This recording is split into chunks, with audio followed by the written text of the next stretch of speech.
Comme d'habitude, c'est le moment de suivre le journal en langue française, dont voici d'abord les titres.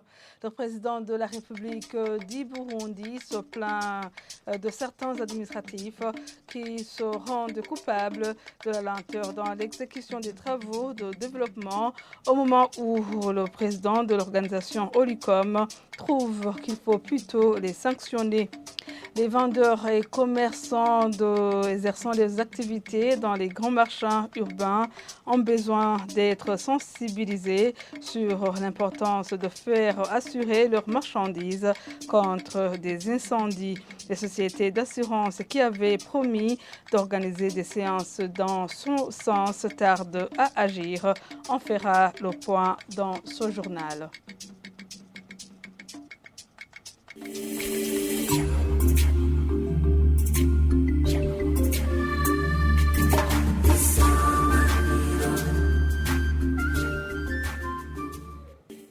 Bienvenue encore une fois sur le journal. Le chef de l'État burundais fustige la lenteur dans l'exécution des travaux de développement communautaire et dont se rendent coupables certains administratifs. Évariste Ndayishimiye l'a déclaré dans une croisade de prière organisée par le parti au pouvoir la semaine dernière. Selon lui, le développement est impossible sans que ces administratifs changent de comportement. Suivez dans la traduction française de Jean de Dieu Irakodé les images que nous devons à nos confrères de Mashariki TV. Ujya mugambi wo kubaka poro y'Ubujumbura. Umuntu aratsindiye isoko. Pour ce projet de modernisation du port de Bujumbura, dont le délai d'exécution est de 24 mois, j'ai réalisé que le soumissionnaire gagnant n'avait rien fait durant les 6 premiers mois. Dans une descente conjointe que j'ai effectuée avec des ministres en charge du commerce et des infrastructures, nous avons été surpris de constater que seuls 7 ouvriers étaient à l'œuvre pour ce chantier pareil. Ces derniers travaillaient comme ils veulent, c'est comme s'ils n'avaient pas de chef. Je leur ai demandé de m'amener à leur baraque de chantier. Ils n'en disposaient pas, et cela après 6 mois de délai d'exécution. De même, ils n'avaient pas de machine. Ceux-là sont des étrangers. Ils se préoccupent moins du développement du Burundi.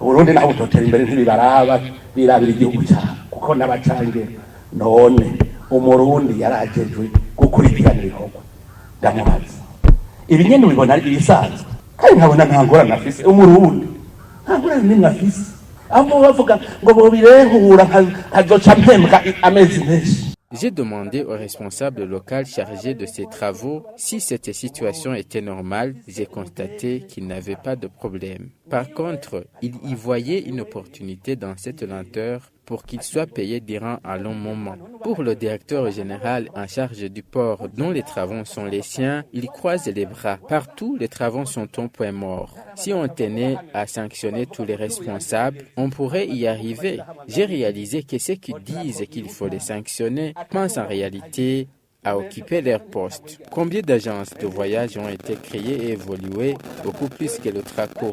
Mais maintenant dépasse de loin le TRACO à ces moments. Si on prenait tous ceux qui ont été des directeurs généraux de la SESUMO, OTB, ONATEL, aurait-il quelque chose à expliquer? J'ai réalisé que le responsable du bureau de contrôle et de surveillance a adressé sa 50 correspondances à l'autorité maritime, parmi lesquelles 10 ont été répondues sur l'état d'avancement de ces travaux. Implorons le Saint-Esprit pour que nous puissions changer. Si on ne change pas, rien n'est possible.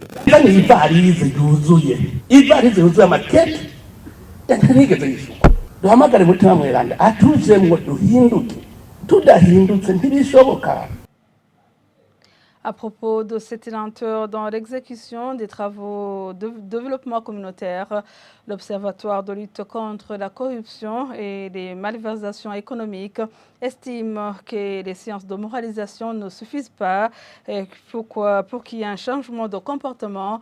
Gabriel Rufyiri propose plutôt des sanctions à ceux qui gèrent mal la chose publique. Aujourd'hui, nous voyons que, effectivement, le président de la République et d'autres autorités essayent de conscientiser, de moraliser. Mais la moralisation seule ne suffit pas. Il faut arriver à une autre étape. Parce que nous constatons qu'il y a une arrière, il y a une course vers l'enrichissement illicite de quelques individus qui sont au pouvoir et ceux qui sont autour du pouvoir.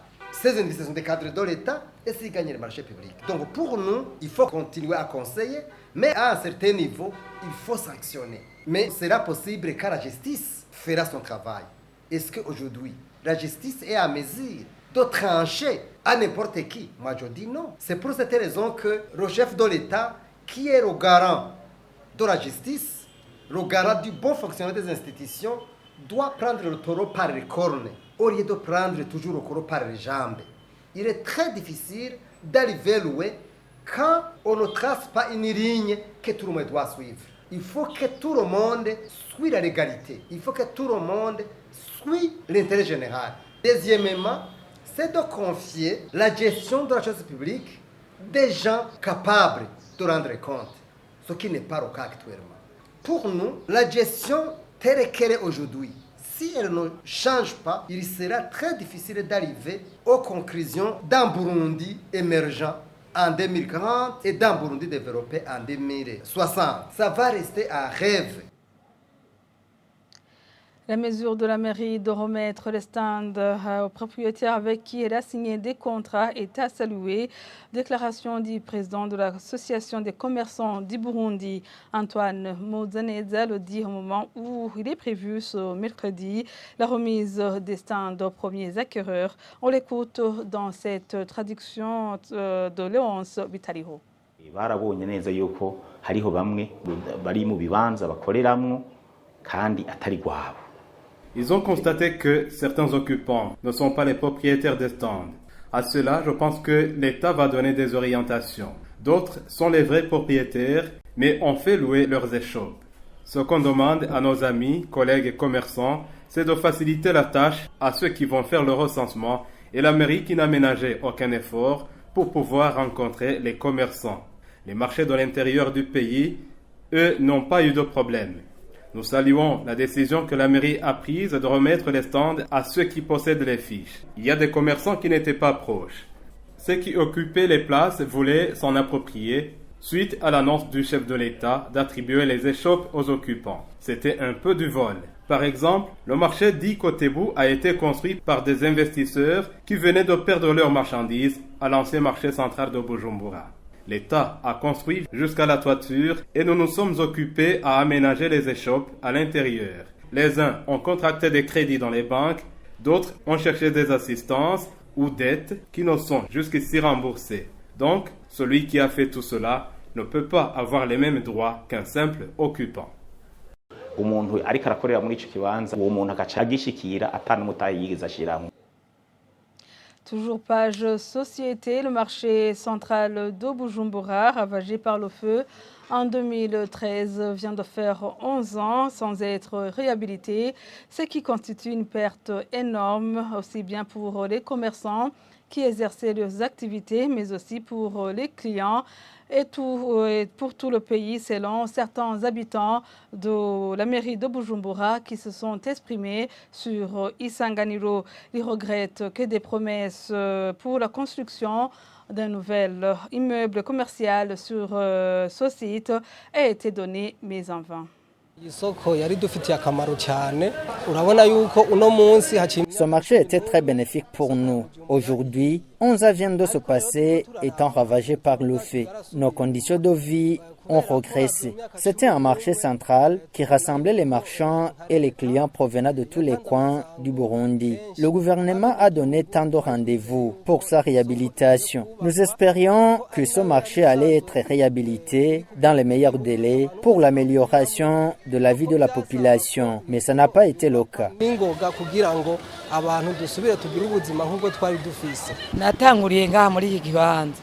J'ai débuté le commerce dans ce marché à 12 ans, vendant des feuilles de manioc. Aujourd'hui, j'ai 65 ans. Lorsqu'un enfant rencontre un problème, il cherche une solution chez son parent. Nos dirigeants sont au courant de la situation, qui trouvent une solution.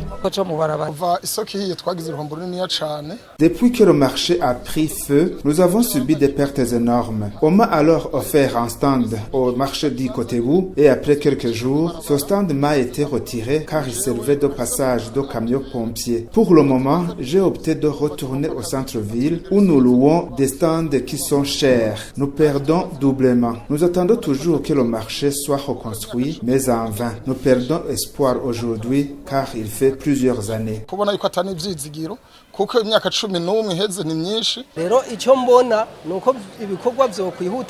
Nous demandons que les travaux commencent et nous sommes prêts à contribuer dépendamment de notre niveau de vie.